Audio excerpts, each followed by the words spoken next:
that says this is being recorded. So I work with a company called Wide Awake Business. I specialize in coaching people in sales and business development and leadership. What's really fun is when people work with us, they buy time. They might buy like 10 hours of time, and then they pick from the 14 consultants and their different backgrounds and what they want to work on. It might be revenue modeling or marketing. It might be succession planning or mergers and acquisitions. But my area of expertise is sales and business development. And so when I used to sell home care, one of the roles that they had me fill was that I would coach junior salespeople, especially you'll understand during COVID, coach junior salespeople If a virtually, customer wants to and then return something, and then some locations had me come out in the field, like go to Houston and spend time with the salespeople out in the field to kind of coach them. So that's my background, and now I work for Wide Awake Business doing it full time. So helping prospects and clients help themselves. And make sure I've got this advancing the way I want it to. Okay, so this is you. You're the rock star, you're the superstar. You bring so much value to the people who work with you. And gosh, if that was just enough to close business, wouldn't that be amazing that you had the skills and they just saw it immediately when you walked in the door and it was a done deal. But unfortunately, it doesn't quite work that way. So people tell you no, and they usually tell you no in one of like 8 areas of thinking. And what we're going to do is kind of break down, why do people tell you no, and how do we work through that? And one of the things that was really interesting is my company did a retreat for our clients in San Diego, and I was facilitating that, and it had to do with delegating. And we talked about, what do you delegate, or what do you want to delegate, and why don't you delegate? And the funniest thing is that the list is the same. It's the same list. So if you thought about, why don't you hand tasks off to other people, if you can figure out why you should and are going to hand tasks off, you will actually have a lot of insight into how to close more business, because you will understand how they're thinking and you'll understand how to get around it because you got around it. So it was so interesting to hear them do the list and realize, oh my gosh, it's the same list. So let's take these one by one and see how we can identify them. And sometimes you don't even see what the obstacle is. You don't know what's behind it, but what it sounds like when they have it and how we overcome it. So the first one, gosh, this always has to be the first one. Like I don't have you in gallery view, but I bet if I said, everyone raise your hand if someone says you're too expensive, right? I think I would bet that 99% of you have your hand raised. That is, first of all, the easy one to go to, because everyone kind of expects that. The other thing is that it is obviously fear-based. They're worried that they can't pay for it. But when someone says to you that that's expensive, I don't like to leave them with the word expensive. I'd like to ask them, I'd like to acknowledge, first of all, I think it's really important when someone expresses an objection to acknowledge the objection, because usually there's a certain reality to it. You know, money doesn't grow on trees. So it's like, I understand, I am an investment. I like to switch the word from expensive to investment, because expensive suggests luxury, something more than what's necessary, you know, maybe not as much gain for what you're offering. Whereas when you talk about investment, people understand that it means I'm putting money or some resource into something, and I'm expecting it to grow and to get more out. So when you shift their word from expensive to investment by saying, I understand, I am an investment, you help them shift the paradigm around what you're offering them. The other thing that I like to do when they say you're expensive is I like to say, as I said, acknowledge it. I understand most of the families or businesses I sit in front of have a concern about the cost of this. I am an investment. Then I want to ask them, after I've affirmed it, I like to ask them, money is always important.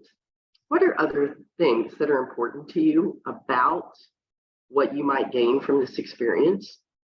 What would you want out of this experience?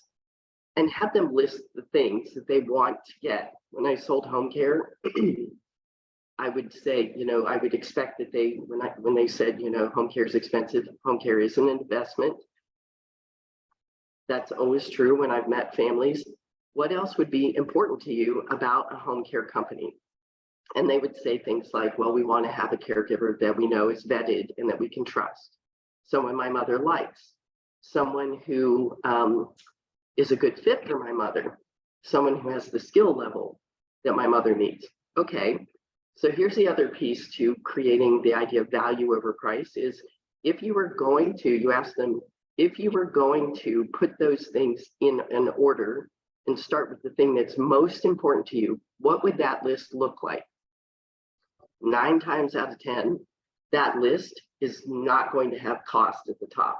Because the bottom line is, if you were going to, in that scenario, get a caregiver you couldn't trust, that didn't show up on time, my mother doesn't like her and she can't do the job, would anyone want to pay for that caregiver? No, it's not worth the discount that you get with a cheaper company. So when they say, most of the time they would say, well, they would start with, they can do the job, they show up on time, my mom likes her, and then cost. The next question, and I like questions because, and anyone who's heard me speak about this, I like questions because when you tell people why they should hire you, that's your data, and they feel sold to. When you ask them questions and they produce the data, they don't argue with you because it's their data. So everything that we work on when I work with my customers and clients is, how do I take what you want to tell them? And how do I make this a question so they tell me? And then I can say, so if we did that list and price is lower on the list, then the question is, so if I were able to provide those things, would it be worth the investment? And a lot of times they understand that then they're going to get a lot of value for the cost. And if they say to me, well, so-and-so is cheaper, I understand. Again, money's always important. Do you think there's any trade-off when you get a lesser cost? I'm not going to tell them that they're going to get a less quality product. They might get less vetting. They might get less oversight, whatever that is.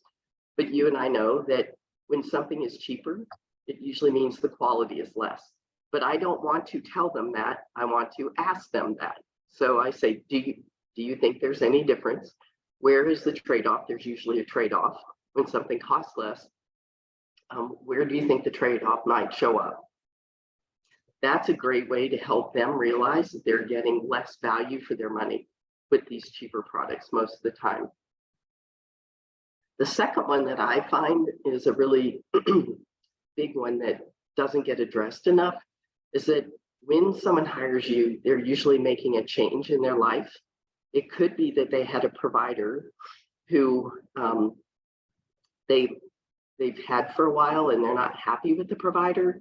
But especially when I sold home care, they may be frustrated overall, but they almost always had a caregiver or two that they really liked.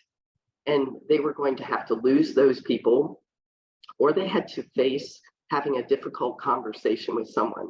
Like lots of times people don't like firing someone, right? So it's an awkward conversation and they try to avoid that conversation.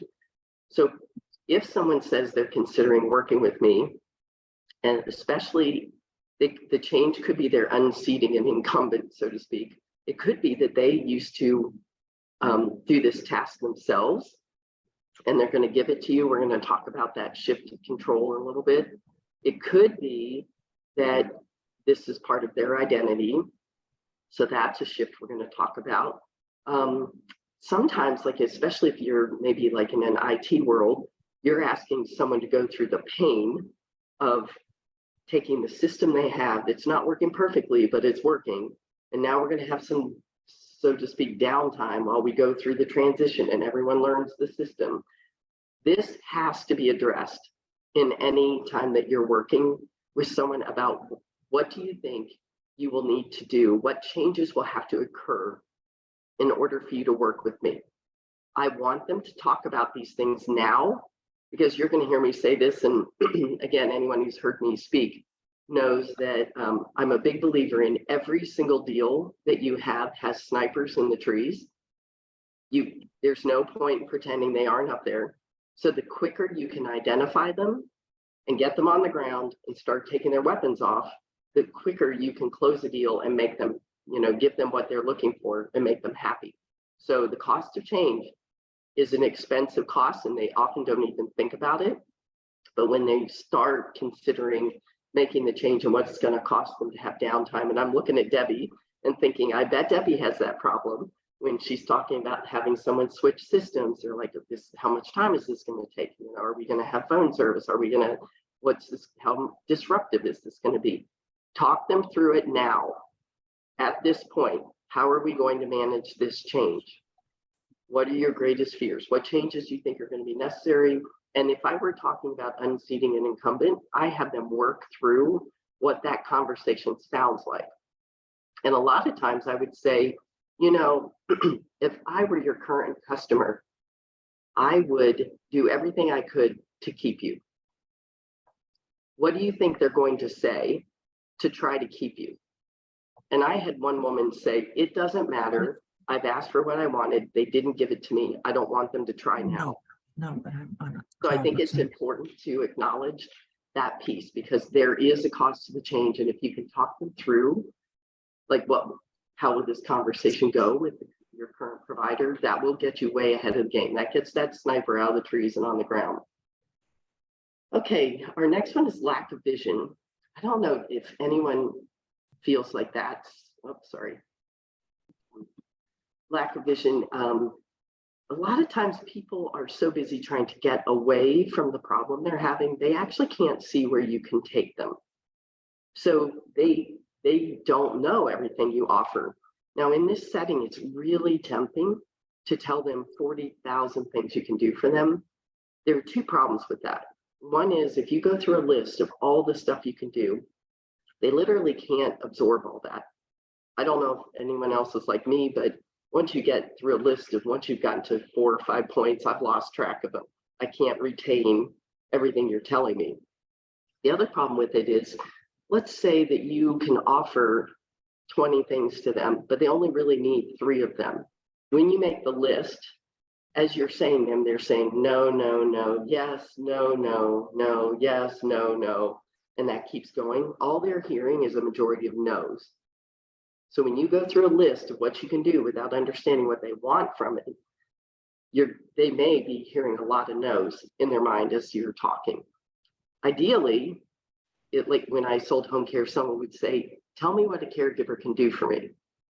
Instead of giving them a list, I would say, gosh, there are so many things that are options. I'd be glad to tell you what we can do. But, before we do that, do you mind if I ask you, when, you asked me to come and visit with you, when you were thinking about having a caregiver in your home, what did you see them doing? And let them paint the picture for you. Because one of the most important things we keep on, and you're going to see me do this multiple times, I keep wanting to pull out what's happening in their brain. What are they seeing? What are they thinking? So I want to ask a lot of questions that helps pull stuff out of their brain. So what is it you saw a caregiver doing for you? I remember early on when I first started selling home care, I remember saying to a woman, oh, and I know you want housekeeping and you want us to make meals, but we can give you a shower too. And that was literally the end of the conversation. She basically threw me out because I had crossed this line from helping her in the home to personal care, and it was too threatening. So I learned, I don't tell people what they need. I ask them what they might want, what they see, and then I can sprinkle in, if I've kind of gotten a feel for the direction that they're going, making little suggestions here or there. It's kind of like saying, okay, you're painting a picture for me. Do you see, it's a seashore. Do you see painting a seagull in there? Do you see putting an umbrella in? You can suggest things to get an idea. And sometimes you can say, have you ever thought about blank? Or if you waved a magic wand and this was the best experience you could ever have, what would that look like? What would it include? Let them paint as big a picture as they can, and then you can add to it if you see a vision even greater. But it's a question again. It's always a question. Do you think that there's any opportunity here that would interest you in providing this? And they'll let you know if that makes sense. Any questions up to this point?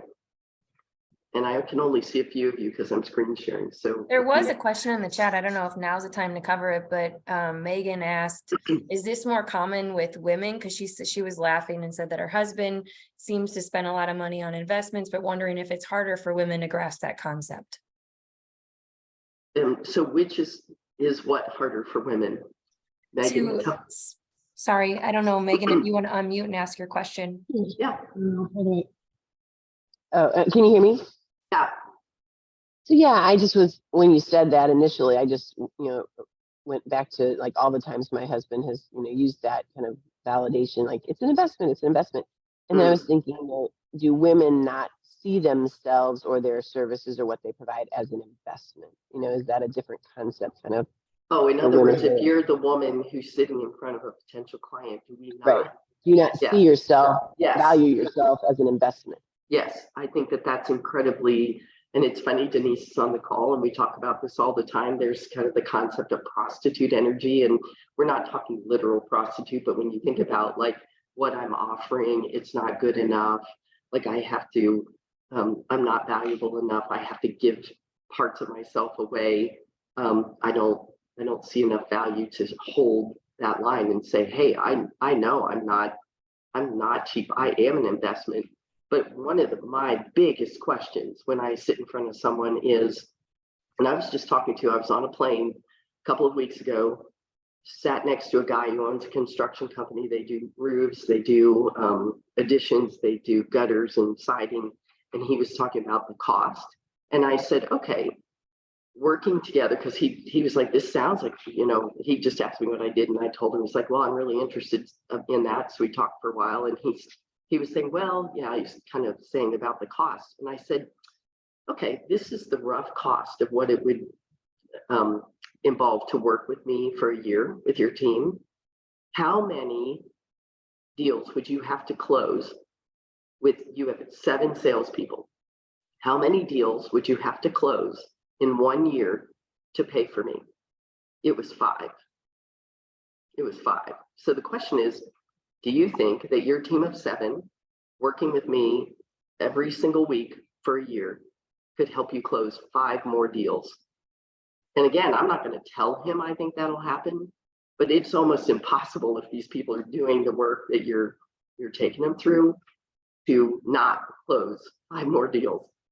So think about the question about what they could gain, like help them see the value of the investment, Megan, by saying, if you did this, and I don't know, what's your business, Megan?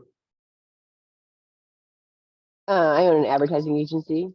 Okay, so for me, the question would be for this potential person who would buy your work is, if you were able to increase your revenue by 1%, how much would that get you? And usually that's enough to pay for you. Or, how much revenue would you have to, how many deals would you have to close, whatever the product is? How much business would this have to drive in order to pay for it? And then do you think it's possible? I mean, I have a mergers and acquisitions company that I coach. They needed to do 1 deal in a year, one more in working together for a year. I said, well, do you think we can close 1 more deal working together for a year? And he said, I don't know how we couldn't. Like, okay, do you think we should move forward? He's like, yeah. So he went from having a price objection that I was expensive to me being an investment. This is what it would, how many deals would we have to close to make it pay it for itself? Do you think we can do that? Should we move forward? Does that answer your question? I know it's more about, do women see themselves as worthy of calling themselves an investment? Yeah, I think it was more of an observation, right. question. Right. And just we need to be more cognizant of how we value ourselves and our work. I agree. I agree. And that's why for me, it was almost proof even to me to go through that exercise, right? So for me to go to what do we have to do to pay for me? It didn't require that much. And I'm like, well, what if we increased it? There's a window company I'm working with, and I'm like, well, what if we increase your close rate by 1%? What's the impact? It was over $1 million. That's pretty amazing to quantify that, right? Anyway, so let's go back to fear of failure. This is another issue that people have when they think about working with you, because they think about, well, what if I put the money in and it doesn't work? And so I like to say, what do you think would get in the way of this being successful? And today, when I was talking to the construction company, I said, how do you think your people are going to feel about having me come in? Because sometimes when you come in, you're a threat to some of the existing employees, because this kind of falls under their job, especially me as a sales trainer. If they have a sales manager, that sales manager may be feeling a little threatened that I'm coming in. So we want to address the idea that someone may be threatened by this because it maybe makes it look like they're not doing their job well. And we're here actually just to help everyone level up a little bit, to be a support, however you want to phrase it. But you definitely want to acknowledge that, like, what are some red flags for you here? How do you feel about like, if this in your mind were not going to work, what does not working look like? So you want to explore this fear, because ultimately that's the bottom line. Is they're worried about their money, they're worried about their time, they're worried about the loss of control, because the whole thing is really like, what if it doesn't work? What if we invest in this? It doesn't work. So let's talk through what not working looks like, what might get in the way. The next one is fear of judgment. And this is a really big one that they won't even admit, because they're worried that when you start looking at what they're currently doing, that you're going to disapprove, that you're going to judge them. And I saw this when I sold home care a lot, because one of the things that I realized is people would say to me, you'd walk in the door and they'd be apologizing for the condition of the house. They'd apologize that they needed a shower, apologize that their energy isn't great. And one of the things I realized was, and I would affirm this, was I said, gosh, I know that this is unusual for you. You usually are on top of everything. So I bet this feels awkward to you. But one of the things I know is we actually do this every day. And so this isn't that unusual for us, because people who are healthy and clean, they have calm lives and clean houses, they don't pick up the phone and call me. So everyone I see every day is like this. So please don't be so hard on yourself. You wouldn't be calling me if you didn't, if we might not be able to help. You didn't need a little extra support at this time. So I think you want to address the idea that this person or this business is concerned about what you're going to see, and you want to speak to that, just kind of saying, do you have any concerns about the work that we'd be doing together?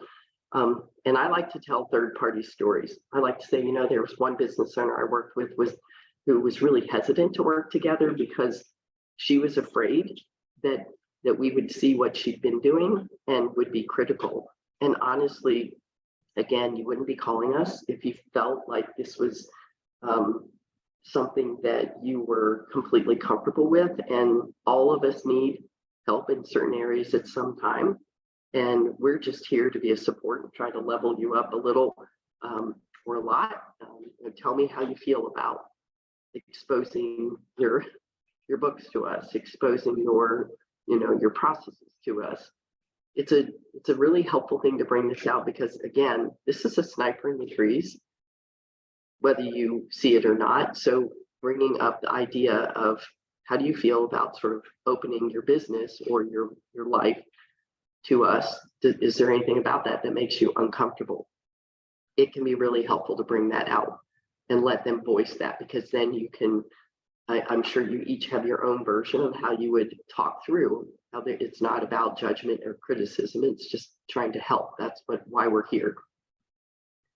The next one is identity. There are a lot of people that even when you look at what they do every single day, and there's a great book called The 15 Commitments of Conscious Leadership, where this guy talks about working in your areas. Like he says, there's incompetence, competence, excellence, and your zone of genius. He said, ideally, we're all working in excellence and zone of genius, and in a perfect world, only zone of genius. But he said, if you made a list of everything you do every day, and you did a down arrow for things that took energy from you, a flat line for things that were neutral, and an up arrow for things that were excellence and zone of genius for you. And excellence means it's easy, but it's not like the thing that feeds your soul. But he said, if you get rid of, you should hand off everything that's a flat line or a negative. But a lot of people feel like if they give this away, they're handing off something they should be doing. But ideally, if these are things that are either neutral or taking energy from them, they're not serving them. It's not saving their energy for the things they really should be doing that actually get them much further.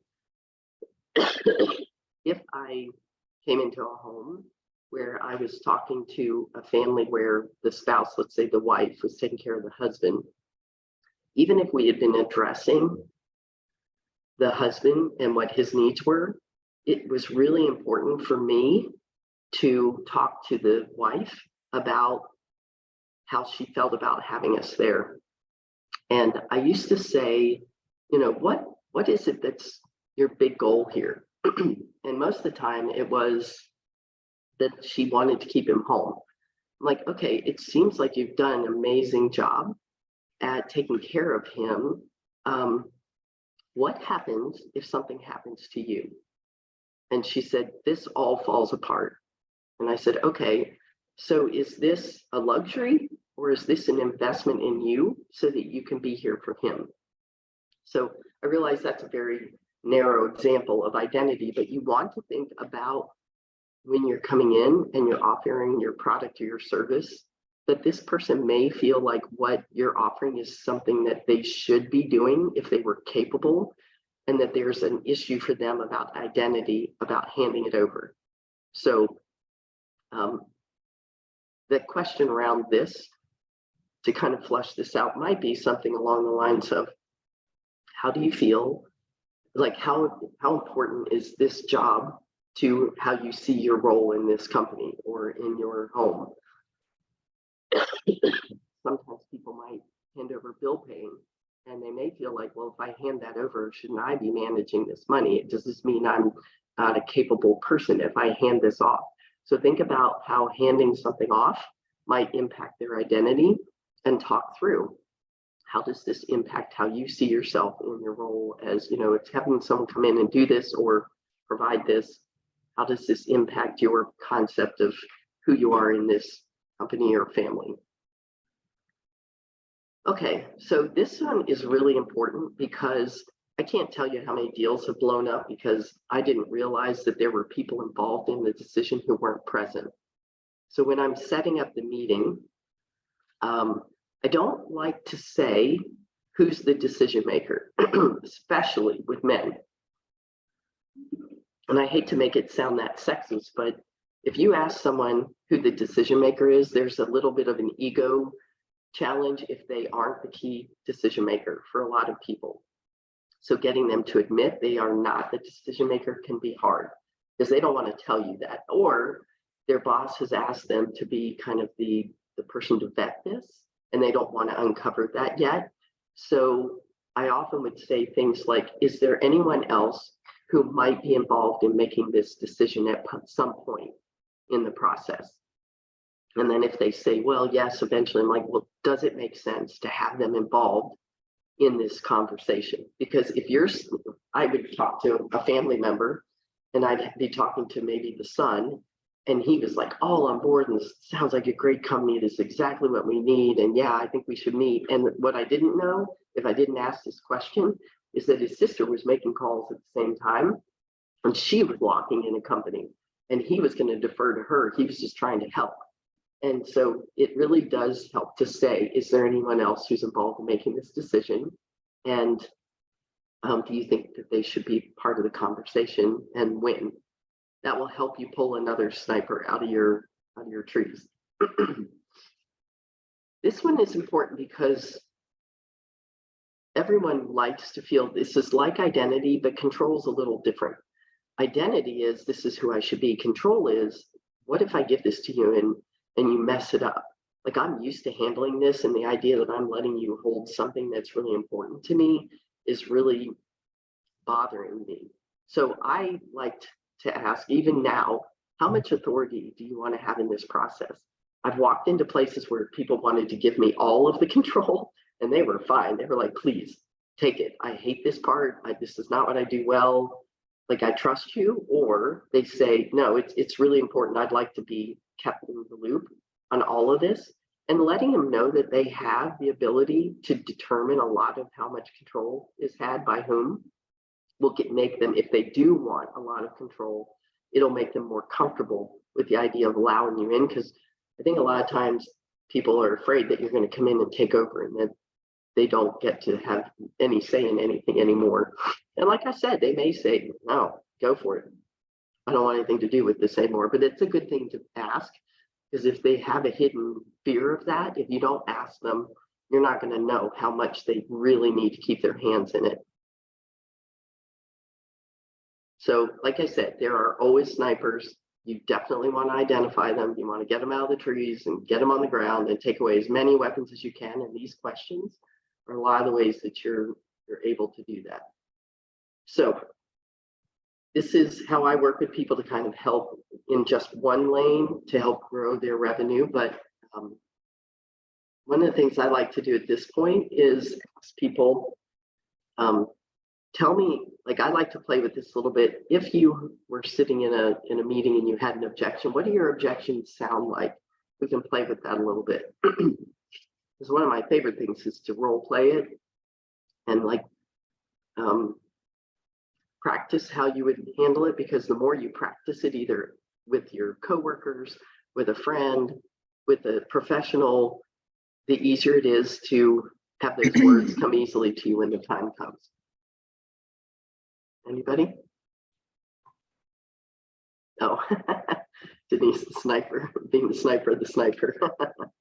Yeah, Carrie, I don't think I'll ever forget that sniper piece now. Like every day I'm gonna be like, who's my sniper in this whole situation? Do you feel like that, so that feels relevant to you?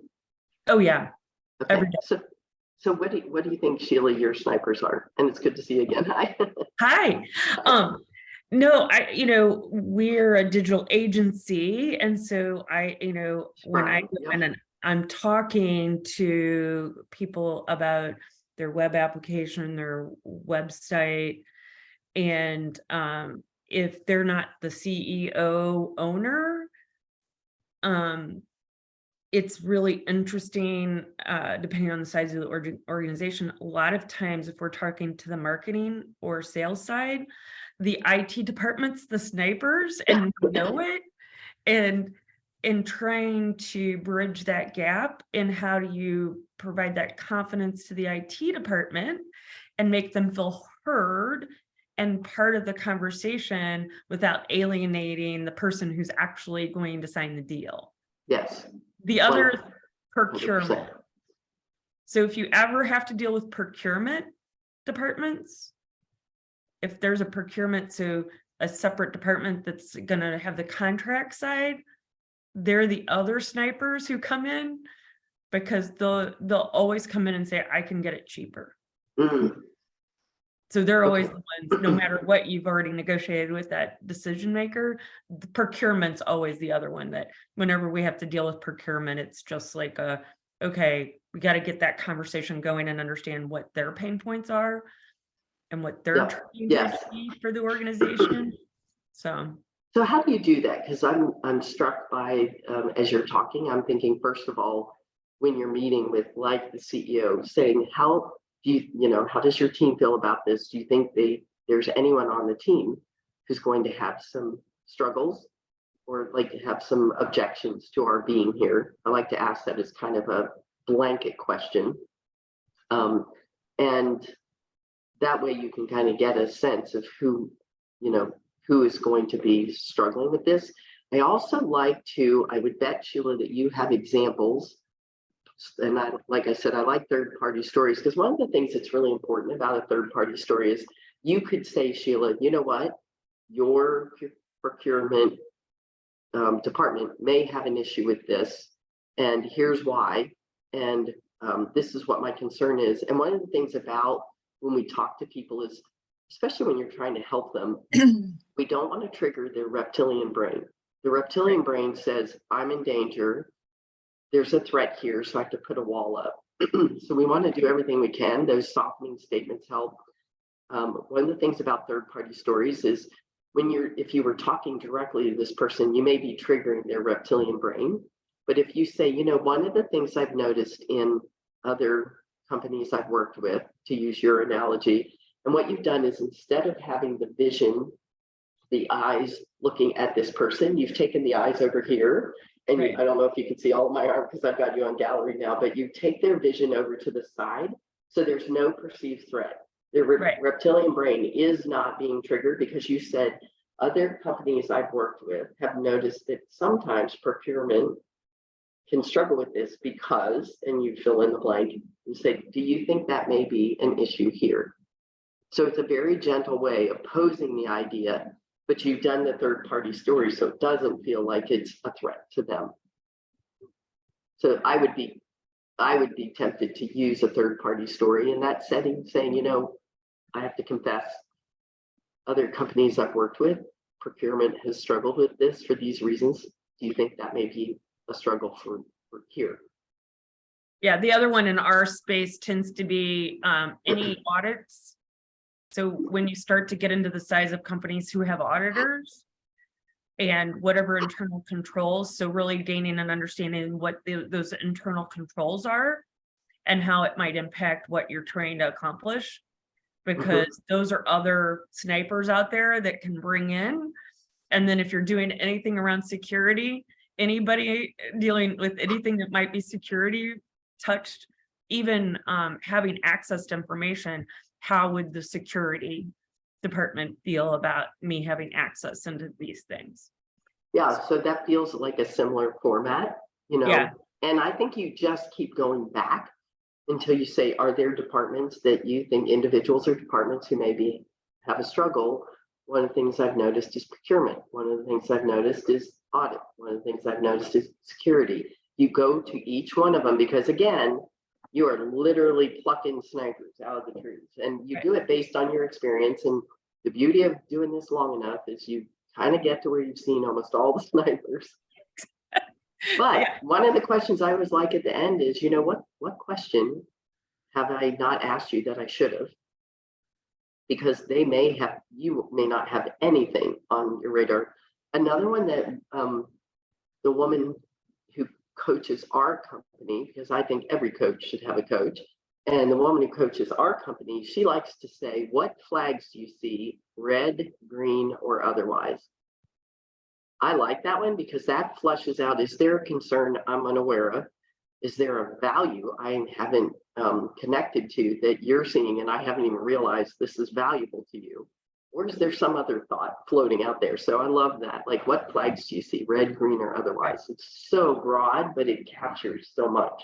And Carrie, one of the things that I'm noticing in this discussion and thinking about, you know, this isn't just a sales issue. It's anyone who's dealing with clients, customer support, internal team dynamics. So I know there's people here from an HR perspective, like when I think about having those courageous conversations, it's the same concepts to me. Yes, I think that one of the other things I coach a lot is, you know, Kobe Bryant. I read a thing about Kobe Bryant, and he did not play basketball to have a great practice or to win this week's game or even to win this season. He played to be the best basketball player he could possibly be. So he had this huge, like way over, you know, the shores, way out there. When the value to that is that he didn't get upset about a bad practice or a bad game or a bad season, because he knew he was looking way out there And he knew he wouldn't be defined by a game or a season.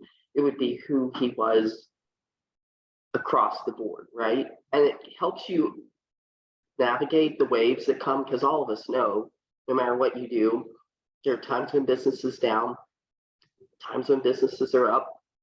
And get rid of that.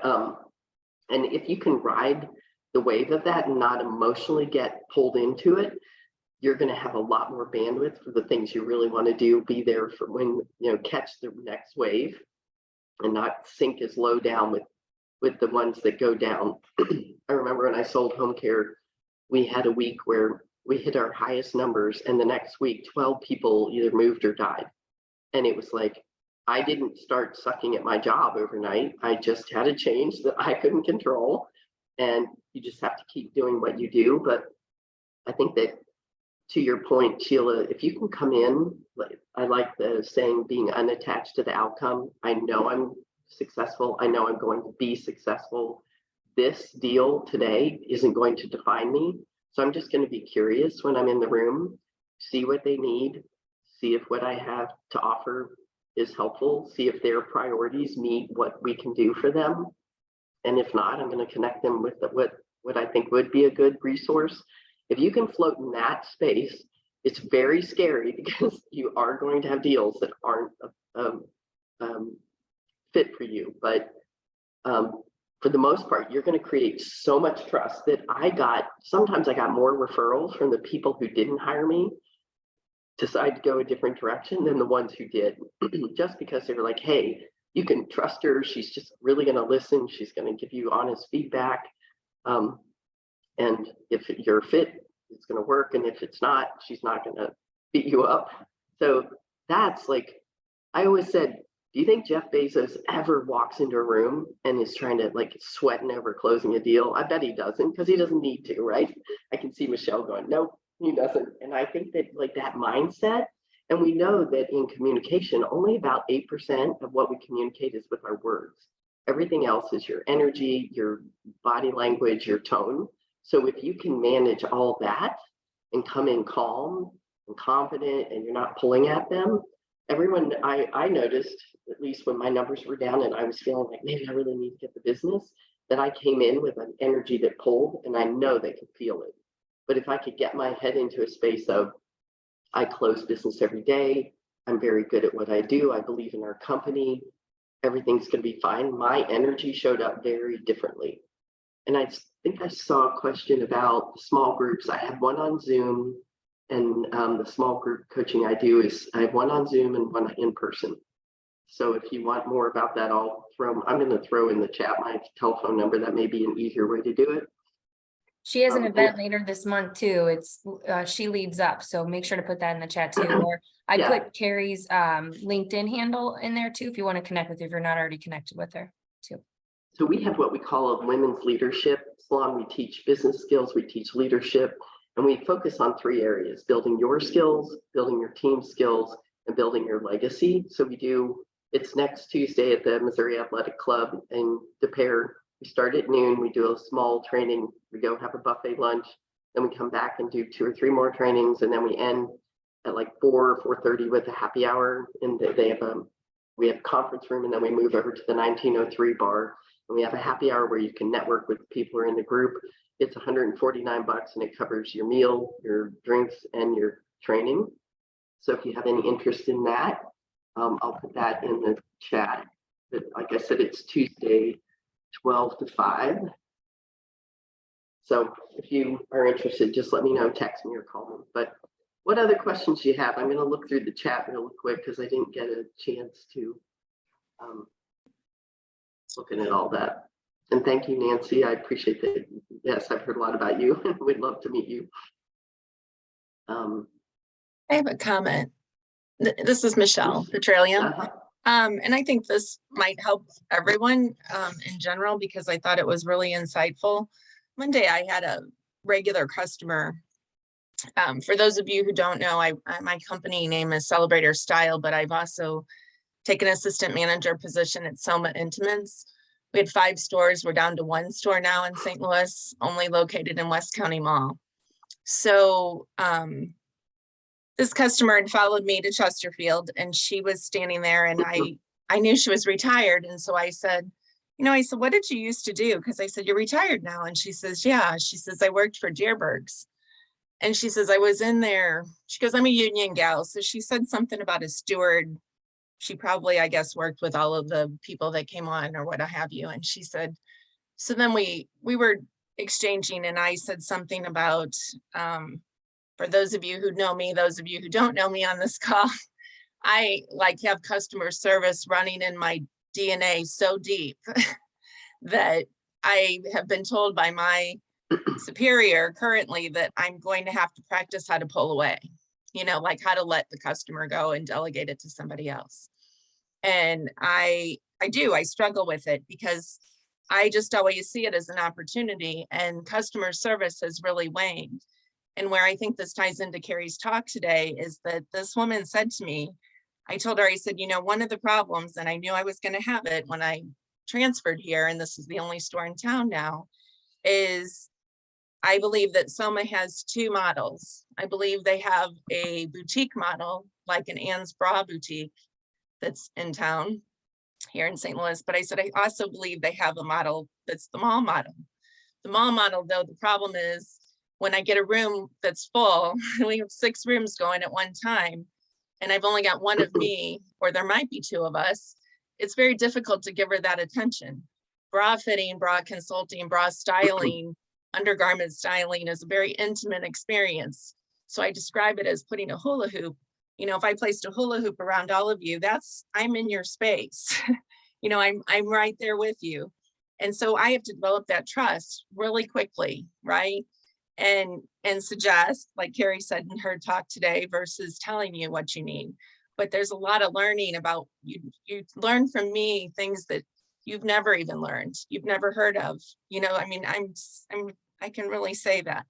And so she said, she goes, well, here's the deal with society today. Between technology and ordering on the website, and I think this applies to all of your businesses, whether you're working for a company or you're working independently, society in our world today, we've dumbed down customer service so that the average human being doesn't expect a decent service experience any longer. And I thought that was really profound, because what she was basically saying to me is it's all about corporate and making the dollar versus giving that quality experience, Carrie, that you spoke of, right? Like, we have to show our worth and why you want to come here. Well, and the last thing I'll say along those lines is that my superiors, I have 2 superiors in this company, and it's the first time that I am truly being acknowledged for what I'm bringing to the table. And my boss's boss said to me recently that she will go to bat for me. She says, you have a very niche way of handling the customer and what you do with regards to this work, that she said, I will go to bat and find payroll to do parties or to sell outside the company, at events, whatever you need to do. And so I'm in the process of trying to create something around that. But, I hope that made sense to everyone, that the customer service, just don't let that go. And really, if you feel like your service is worthy, which I know we all do on this call, really don't give up on, on why you bring value. Well, what I love about that, Michelle, is one of the things is because of the way things have moved, a lot of companies are making it really easy for us to shine if we hold the value of being unattached to the outcome. I'm just here to serve you. If I'm the right fit, that's great. If I'm not, and it actually takes me back. Remember the movie Miracle on 34th Street or whatever that was? And remember the Santa who was playing the role, and they're looking for this toy, and he's like, hey, you can get it cheaper down the street at blah, blah, blah. And his supervisors at first were worried, but then that built them this whole reputation as, isn't this an amazing company? They're going to tell you where you can get it cheaper. I'm always going to come back here, because they're that kind of company that if you're lucky, you have management who understands the value of that approach. And it's the long view, right? They're not looking for today's sale. They're looking for a customer for life. And when you can get that kind of company that believes in that kind of behavior, and that is a cultural decision, then that's a huge win. And it's a great environment to work in. I wanted to mention something that Denise said in the chat about men going for jobs that women don't even apply for, that they may not be qualified, but women don't even apply. I saw Pennington with Edward Jones. She was the first female partner, I believe, of Edward Jones. And she lives here. And I saw her speak at a Women in Insurance and Financial Services event that we had. And someone said, well, you moved from, and I don't remember whether it was like from tax to investment or investment to tax. She made a move. Yes, she is a rock star. And she made a move from one area to the other. And they said, how did you make that move? How did you have the confidence to do it? She said, well, first of all, I was really lucky. I'm married to a man that when I came home and told him about this, he was like, why wouldn't you do this? You're smart. You'll figure it out. You'll learn what you need to. And she said her bosses felt the same. So she got that message. But somebody said, well, yeah, but like, what if you have this offer for this job? And it feels like men, if they say, oh, I see that job, I know 50% of that job, I'm good to go. But a woman wants to know that she can do 100% of the job or 120% of the job to be confident. And Penny's response was, well, then where's the growth? And what I love, and like one of the things when I stepped into this job, I was a salesperson who is now going to be coaching not just salespeople, but business leaders and owners. And that was a little intimidating, but realizing that I would grow in the role. I had 13 other people on my team to support me who would come in and work with my clients. So I knew we could deliver what I said, even if it wasn't always me. And knowing that one of the things that I think we get stuck on, that I really work on a lot on myself and with my clients, is that we often feel a need for change when we feel root bound in our pot. Like we want to be bigger. We can tell this pot isn't big enough. We're looking for a bigger pot. So then we get a bigger pot. And all of a sudden you're like, wait, I can't feel the sides. I can't feel the bottom. What's wrong? Nothing's wrong.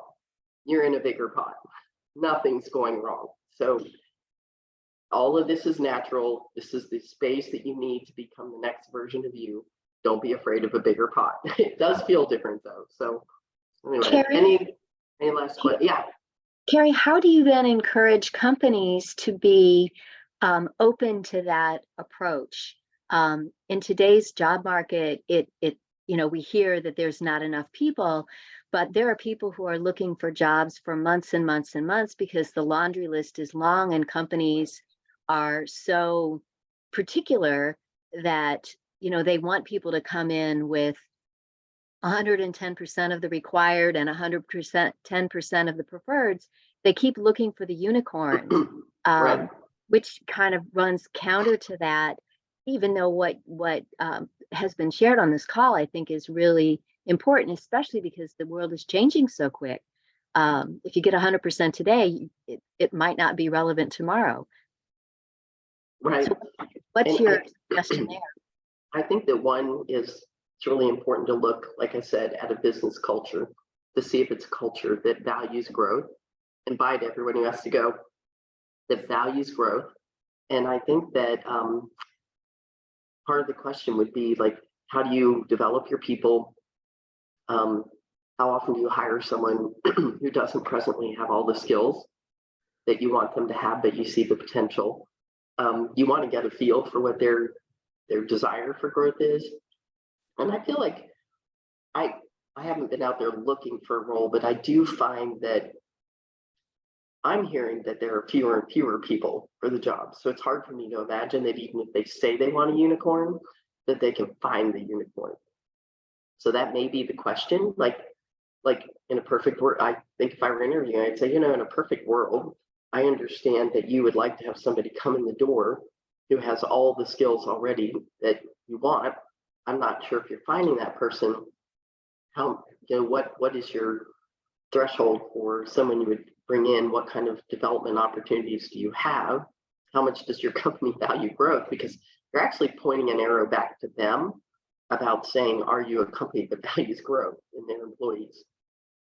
Because even if you came in with 100% of what they wanted, I want to know where I'm going next. How are you developing me so that I can go somewhere next, like in the company? Because if the company doesn't have a growth plan, they're going to lose people to companies that do. Because once they hit the ceiling and they get tired of sitting on the, bumping up against the ceiling, they're going to go look for someone who does have the ability to grow them. So that might be a question to kind of flesh out, like, what does this, what's the highest someone can go? What does growth in your company look like if I keep excelling in my skills and my production? What's the next step for me? That should tell you who is not a fit for you. I don't know how you make a company that doesn't value that though. Thank you. I don't know if that answered your question, because like I said, I don't know how to take a company that doesn't value it and try to get them to. I can relate with your question, because I was in a small pot and I decided to grow into a bigger pot. And my company has put this goal over my head for the first year, which is literally not even possible because I didn't have the tools in order to teach me those skills in this new industry. So I can relate so much what you said. And I think I call them light bulb moments, but as Carrie was doing her presentation and Michelle was asking questions and Megan was asking questions, so many light bulb moments went off about like how women generally live in scarcity rather than thinking in abundance, and how, if a sales opportunity, if it's easy to close, then it's going to be easy to leave because they're not truly committed for the value that you bring to the table, all about that customer service. And another thing is, you're not married to your job, you're married to your reputation. So what at the end of the day, what truly matters is the friendships and the value that bring into their lives. So making sure you always lead from a purposeful mindset of truly what makes the most sense for them and their business is what's really critical. So Carrie, I can't thank you enough. I hope all the women in the room consider to either talk with you on a coach one-on-one or go to one of your She Leads Up workshops at the MAC. I think you're incredible at what you do. And I love these light bulb moments and the snipers in the trees. When I heard that at the expo, it just stuck with me. So thank you. I hope you guys connect with Carrie. So what was that? Thank you. I appreciate everybody being here, putting up with my cold. Thank you all for taking the time to join today. I appreciate it. Yeah. Bye. Thank you. Goodbye. Thank you.